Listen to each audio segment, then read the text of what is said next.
Tal vez vivía una vida de silenciosa desesperación, soñando con la musa que había dejado escapar. Tal vez mi mensaje sería un rayo de sol en su vida gris.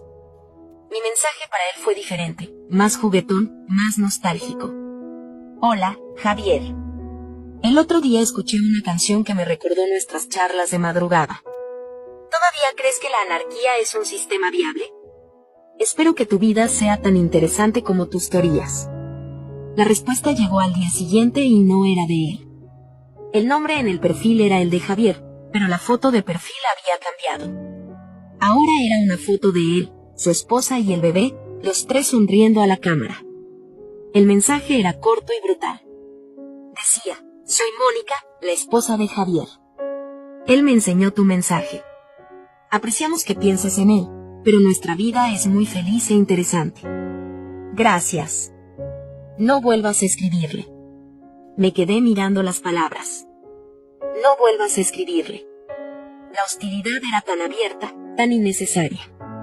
¿Qué había hecho yo de malo? Solo había enviado un saludo amistoso. Claramente, su esposa era una mujer insegura, aterrorizada por la idea de que una mujer de mi calibre pudiera volver a la vida de su marido. Debía tenerlo con una correa muy corta. Pobre Javier. Había cambiado su libertad intelectual por una vida controlada por los celos. Y entonces lo descubrí.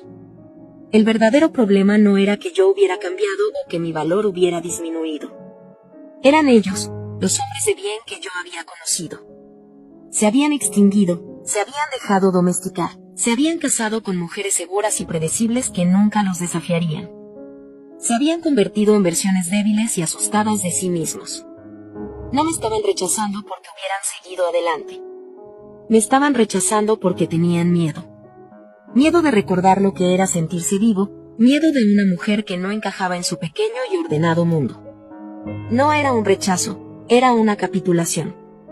Y yo era el recordatorio viviente de todo lo que habían sacrificado por una vida de aburrida seguridad.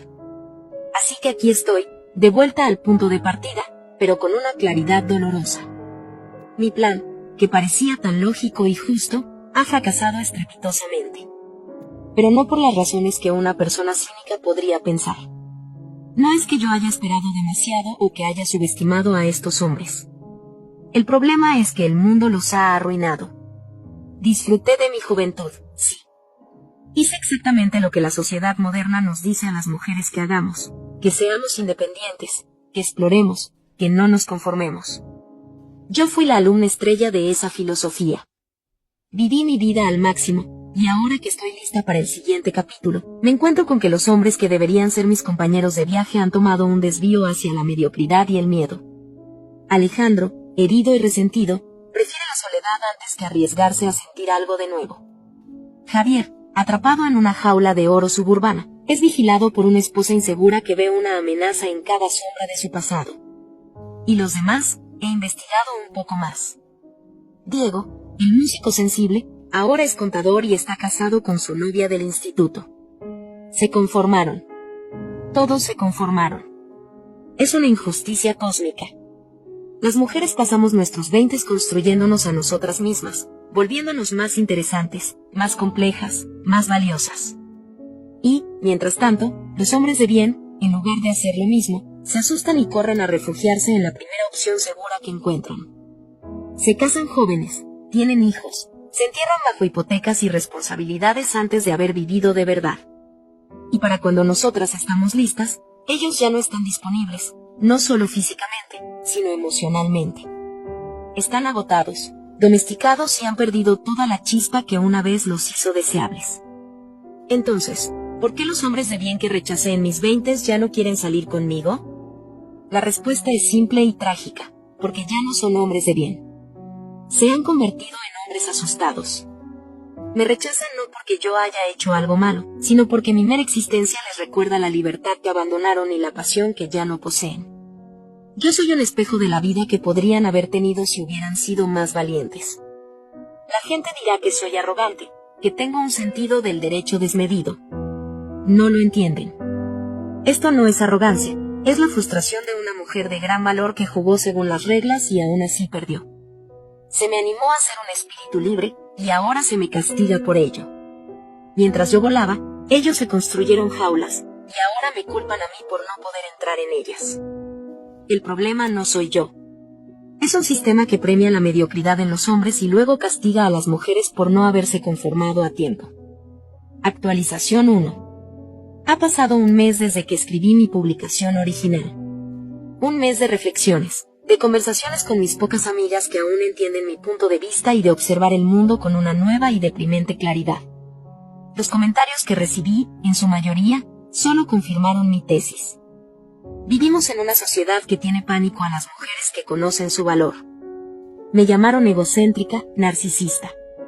Todas las palabras que se usan para silenciar a una mujer que no se disculpa por sus estándares. Decidí que no iba a rendirme. Alejandro y Javier eran solo 2 ejemplos.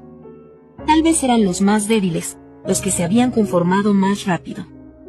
Necesitaba un último dato, una última prueba para confirmar si quedaba algún hombre de bien y valiente en el mundo. Y solo había una persona que podía hacer esa prueba, Ricardo.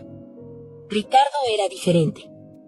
No era un admirador silencioso como Alejandro, ni un romántico intelectual como Javier. Ricardo era mi igual en espíritu. Era aventurero, carismático y ferozmente independiente. Tuvimos una conexión intensa en la universidad, una de esas relaciones que nunca se definen, pero que están cargadas de tensión. Nunca funcionó porque ambos éramos demasiado salvajes, demasiado centrados en nuestras propias aventuras.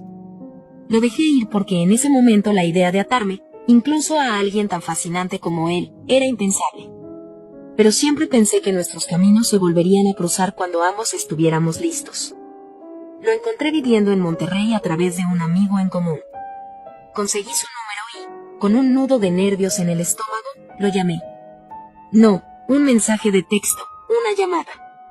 Quería que escuchara mi voz. Sorprendentemente, respondió, y la conversación fue increíble.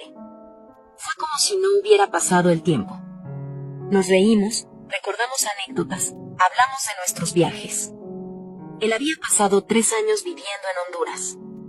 Había montado su propio negocio de importación. Era el mismo Ricardo, pero más maduro, más asentado. Sentí una oleada de esperanza tan fuerte que casi me hizo llorar. Él era el único, el que no se había conformado. Después de una hora de charla fácil, le dije que estaría en Monterrey por trabajo la próxima semana, una pequeña mentira. Y le pregunté si le gustaría cenar. Su voz cambió. Hubo una pausa, y luego dijo, me encantaría, pero como amigos. Estoy comprometido. Nos casamos en primavera. El suelo desapareció bajo mis pies. ¿Comprometido?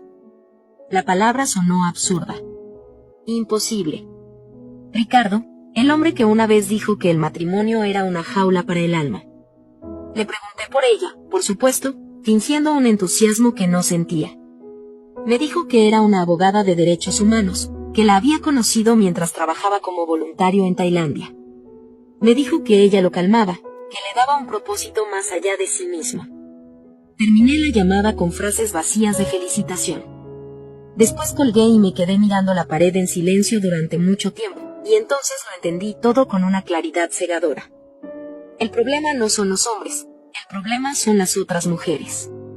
Estas mujeres seguras, predecibles, estas abogadas de derechos humanos y novias del instituto. Han librado una guerra silenciosa. Han identificado a los hombres de alto potencial, a los buenos, y los han capturado antes de que pudieran alcanzar su máximo esplendor. Les ofrecen estabilidad y una vida fácil a cambio de su libertad y su ambición. Son domadoras de leones, toman a hombres salvajes y fascinantes y los convierten en gatos domésticos. Y para cuando las mujeres como yo, las que realmente merecen a esos hombres, estamos listas para ellos, ya es demasiado tarde. Han sido neutralizados. No fui rechazada por Alejandro, Javier o Ricardo. Fui saboteada por Mónica, por la prometida de Ricardo, por las mujeres que llegaron antes y se llevaron todo lo bueno. Me siento como si hubiera llegado a una fiesta increíble justo cuando están limpiando y todo lo que quedan son los restos y las botellas vacías. No es justo. Yo jugué el juego largo y ellas hicieron trampa. Actualización final. Después de la llamada con Ricardo, caí en una especie de apatía. Dejé de buscar, dejé de analizar. Simplemente acepté la sombría realidad de que me habían robado mi futuro. Pasé las siguientes semanas en una rutina monótona: trabajo, gimnasio, cenas solitarias. Me sentía como un fantasma en mi propia vida. El evento final, el que me empujó a escribir esto, no fue dramático, fue pequeño, mundano y, por eso mismo, devastador. El sábado pasado decidí salir de mi cueva de autocompasión e ir a un tianguis orgánico en Ciudad de México. Necesitaba aire fresco, necesitaba ver gente, aunque fuera a distancia. Estaba examinando unos tomates cuando escuché una risa familiar, una risa suave y genuina que no había oído en 10 años. Me giré y allí estaba. Alejandro no estaba solo. A su lado, sosteniendo una cesta de verduras, había una mujer. Era bonita, de una manera natural y discreta. No llevaba mucho maquillaje, su pelo estaba recogido en una coleta desordenada y llevaba unas botas de montaña. Parecía cómoda, en paz. Se estaban riendo de algo que ella dijo. Él la miró con una expresión que reconocí al instante. Era la misma mirada de adoración absoluta que solía reservarme a mí, pero era diferente, más profunda, más tranquila. No era la adoración insegura de un chico universitario, era la mirada de un hombre que ha encontrado su hogar. Me quedé helada, medio escondida detrás de un puesto de manzanas. Ella le pasó un melocotón para que lo oliera. Él lo hizo y luego le dio un beso rápido en la frente. Fue un gesto tan íntimo, tan natural, que sentí una punzada de algo que no era ira ni celos. Era una sensación de pérdida profunda, como ver un barco zarpar hacia una tierra a la que nunca tendré visado. En ese momento vi toda mi vida desde una perspectiva externa. Vi a la chica de 20 años que rechazaba a un hombre de bien porque buscaba fuegos artificiales, y vi a la mujer de 38, sola en un mercado, viendo a ese mismo hombre construir una fogata cálida y constante con otra persona. Me di la vuelta y me fui antes de que pudieran verme. Caminé a casa con las manos vacías y, en el camino, mi tristeza se endureció y cristalizó en una verdad final. Mi error no fue disfrutar de mi juventud. Mi error no fue tener estándares altos. Mi error fue malinterpretar fundamentalmente el juego. Pensé que la vida era una carrera y que yo iba en cabeza, acumulando experiencias mientras los demás se quedaban atrás. Pero no era una carrera, era un juego de sillas musicales. Y, mientras yo bailaba y daba vueltas disfrutando de la música, una por una, las sillas se fueron ocupando. La música finalmente se detuvo y yo soy la única que se quedó de pie. No hay nadie a quien culpar en realidad. No a ellos por sentarse, no a las otras mujeres por las sillas. Quizá la única culpa es mía por pensar que la música sonaría para siempre. Ahora el salón está en silencio, y todos se han ido a casa, y yo tengo que aprender a vivir en ese silencio. La gente como Alejandro no se ha vuelto aburrida o débil. Simplemente han encontrado una música diferente, una melodía más tranquila que yo, en mi ruidosa juventud, nunca me detuve a escuchar, y ahora ya no puedo oírla.